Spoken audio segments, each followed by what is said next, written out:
Vamos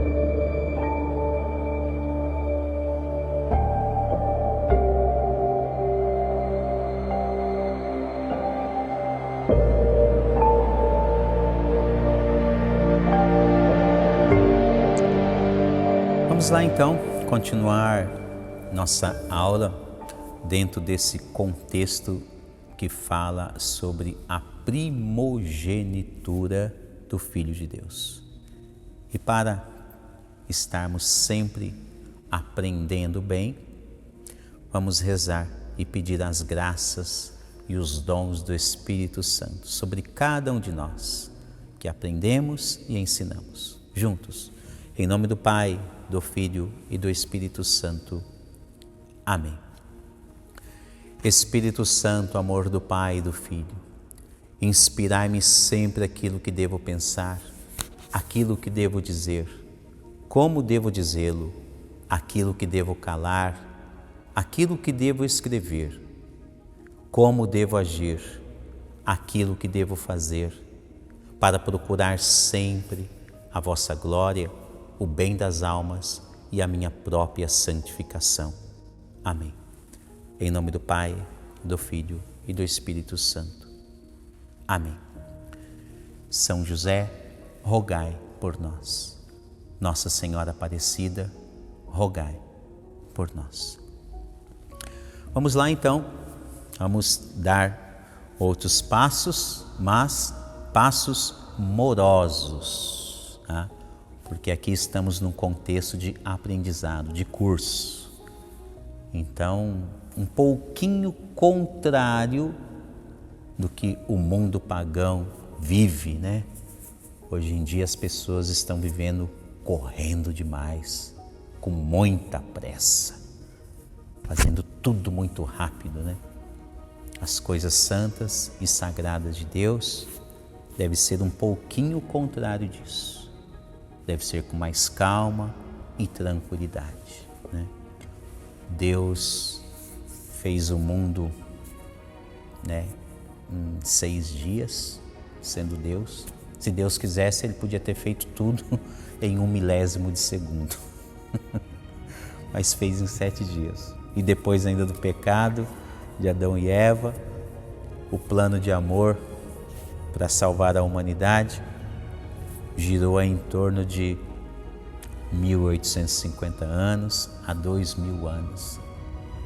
Deus poderia ter salvado a humanidade em frações de segundo também. Mas se Ele quis assim nos fazer partícipes de todo esse decurso histórico por séculos e séculos, Deus, que é perfeitíssimo, que é sapientíssimo, Ele sabe porque tem que ser assim. Então nunca devemos nos esquecer, quando nos debruçarmos as coisas santas, sagradas de Deus, tente pedir a Deus calma, paz, tranquilidade, para que você faça aquilo com calma. Quando você se dedicar às coisas de Deus, tente mergulhar o seu pensamento, tente focar somente naquele momento o qual você está fazendo algo sagrado que é para Deus. E tenho certeza que Deus irá recompensar muito. É verdade. Por exemplo, se você está vendo essa aula agora, tire um pouquinho da sua cabeça os problemas, dificuldades, desafios. Tire um pouquinho da sua mente, né, outros pensamentos vãos, supérfluos, que talvez não vai agregar nada, não vai contribuir em nada. Então, se você parou agora para ter esta aula, meu conselho de sacerdote, de irmão, de amigo, de pai, de pastor, de professor também, nesse contexto, olhe somente pelo que você está aprendendo agora. Outras coisas a mais, talvez queira atrapalhar o seu aprendizado, tá? Então, por isso que quando nós aprendemos algo de Deus, né, nós damos assim passos morosos. Não são passos lentos ou passos preguiçosos, não são. Nós precisamos aprender com muita calma, muita tranquilidade, cada um desses contextos, tá? E agora então, neste decurso do primogênito de Deus, nós continuamos aqui então com estas informações de Bento XVI. E agora, saindo um pouquinho só daquele versículo de Romanos 8, 29, o qual nós vimos o contexto na última aula, ele continua no seu livro e nos traz assim informações muito profundas, né? Nós bem sabemos que o olhar intelectual de Bento XVI, ele sempre foi muito aguçado, né? E por isso, à medida do possível, nós temos que beber das fontes as quais ele deixou ali tudo como indicação de um bom estudo, de um bom aprendizado, tá? Então, se nós formos por este caminho, vamos aqui ter bons aprendizados. Nossa vida interior, nossa fé cristã estará sendo muito bem alicerçada, tá? Então, ele continua aqui dizendo, né, a respeito, o primogênito entre muitos irmãos. E aí ele continua, como ressuscitado, ele é agora, de modo novo, primogênito. E ao mesmo tempo, o início de uma multidão de irmãos. Olha que coisa interessante, né? Isso daqui sempre é bom para a nossa reflexão, tá? Você olha para esse mundo em que nós vivemos, o último censo, talvez, né, me lembro vagamente, mas está dizendo ali que a população mundial já ultrapassou os seus 7 bilhões de pessoas, 7 bilhões de habitantes. E você olha assim para este mundo todo e fala, poxa vida, já temos aí mais de 7 bilhões de pessoas. E agora, na visão de Bento XVI, está dizendo que Jesus, ele vai inaugurar o início de uma multidão de irmãos. O que vai acontecer então com toda essa população mundial? Isso é importante de se refletir. Como que acontece esta inauguração dessa multidão de irmãos? Tá?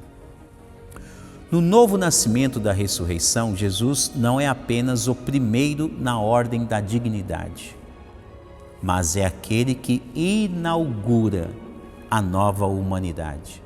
Agora, depois de ter se derrubado a porta férrea da morte, são muitas as pessoas que por ela podem passar juntamente com ele. Olha que informação fantástica, fabulosa, né? Que coisa amorosa ver esse cenário do amor de Deus assim interferindo na nossa humanidade pecadora, né? A informação que nós temos agora diz que uma multidão de pessoas pode passar por onde Jesus inaugurou, né? Eu não sei o que você pensa a respeito disso, mas eu fico vislumbrado, porque você nota então que Deus, ele realmente, ele não faz acepção de nenhuma pessoa, seja pessoa mais forte, mais gorda, mais magra, alta, baixa, com cabelo, sem cabelo, negra, branca, estrangeiro da mesma nacionalidade que a sua, não importa, né? Se diz assim que na inauguração dessa nova humanidade, Jesus, ele quebra, né? Ele diz, agora ele derruba uma porta férrea. Uma porta férrea significa uma porta forte, mas não importa a força dela. Jesus derrubou. Jesus derruba essa porta, a porta férrea da morte, e agora muitas pessoas podem passar por ela, né? E eu aqui na minha simplicidade de sacerdote, né? Quando eu me deparo com essas leituras, eu gosto muito de meditar, né? De dar aquela devagada, né? Pensar um pouco. E eu fico enxergando, né? Não sei se você tem essa facilidade, mas aí eu fico enxergando, né? Jesus com a ressurreição dele, derrotar a morte, e aí muitas pessoas querendo passar, né? Do tipo assim, né? Sai da frente, tô indo, né? Deixa eu passar, né? Aquela chegadinha para lá, chegadinha para cá. É parecido assim quando você está passando numa porta com uma multidão muito grande, né? Eu gosto de meditar, de refletir nessas coisas.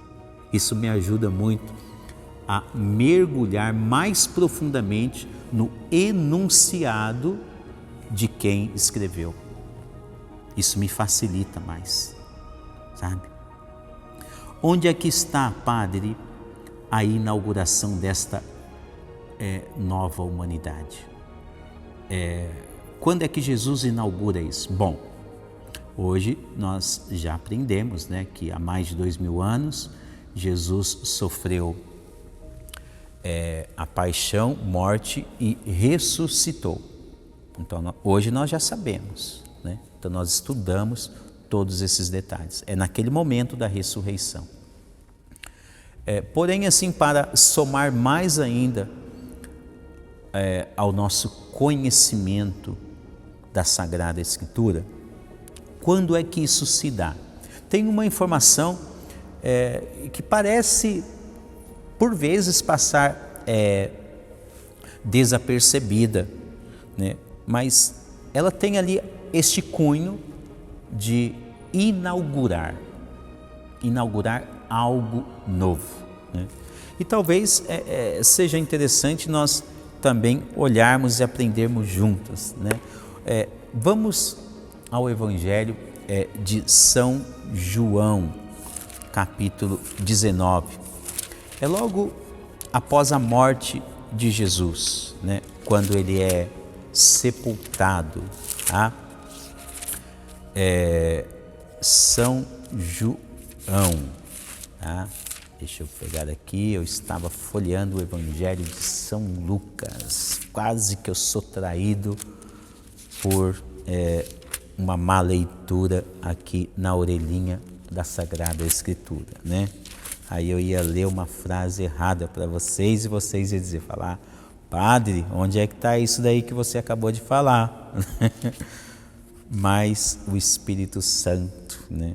Meu anjo da guarda que me soprou e falou: a página está errada.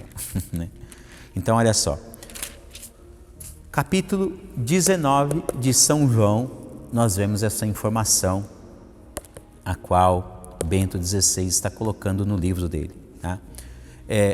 Fala-se sobre o sepultamento, tá? E aqui eu vou ler todo o contexto, mas o versículo preciso dele é o versículo de número 41, tá? A inauguração. Então vamos lá. O versículo 38, ele traz o subtítulo sobre o sepultamento de Jesus. Olha só, escute, tá? E anote, se assim for o caso. Depois, José de Arimateia, que era discípulo de Jesus, mas secretamente, por medo dos judeus, pediu a Pilatos que lhe permitisse retirar o corpo de Jesus, né? Estamos falando do sepultamento. Jesus já foi morto no alto da cruz, Monte Calvário, e aqui então José de Arimateia se preocupou em sepultar, né? O cuidado com os mortos, né? Isso é uma das obras de caridade a qual a Igreja nos pede para fazer. E se estou bem lembrado, onde nós vemos algo assim bastante latente, que se trata de um grande benefício espiritual, nós poderíamos pensar um pouquinho lá no livro de Tobias, né? Naquele momento onde se inicia no capítulo 1 e capítulo 2, o qual se diz que Tobit, o pai de Tobias, uma pessoa muito piedosa e amava muito a Deus, temia muito a Deus, ele escutou falar a respeito de um judeu que havia sido morto e estava no meio da rua, largado. E ele automaticamente largou tudo em sua casa e foi pegar o corpo daquele pobre irmão para sepultá-lo. Essa é uma das obras de misericórdia, das obras de misericórdia corporal, né? E Tobit, como vai narrar a história dele, ele é um homem muito piedoso. E aqui algo que está nessa linha, né? José de Arimateia. José de Arimateia, ele se preocupa com o corpo do Mestre de Jesus e pede então a Pilatos autorização para sepultá-lo, né? E ali então pediu a Pilatos que lhe permitisse retirar o corpo de Jesus. Pilatos o permitiu. Vieram então e retiraram seu corpo.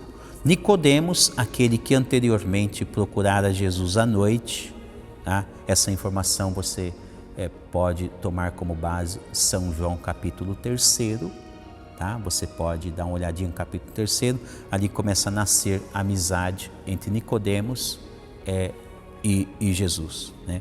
Aquele que anteriormente procurava Jesus à noite, também veio trazendo cerca de 100 libras de uma mistura de mirra e aloés. Eles tomaram então o corpo de Jesus e o envolveram em faixas de linho com os aromas como os judeus costumam sepultar. Essas faixas de linhos é importante, porque ela vai estar relacionada com o nascimento do menino Jesus, que ele é envolvido em faixas. Tá? Mas agora o versículo principal, o qual é todo o sentido dessa explicação. Versículo 41.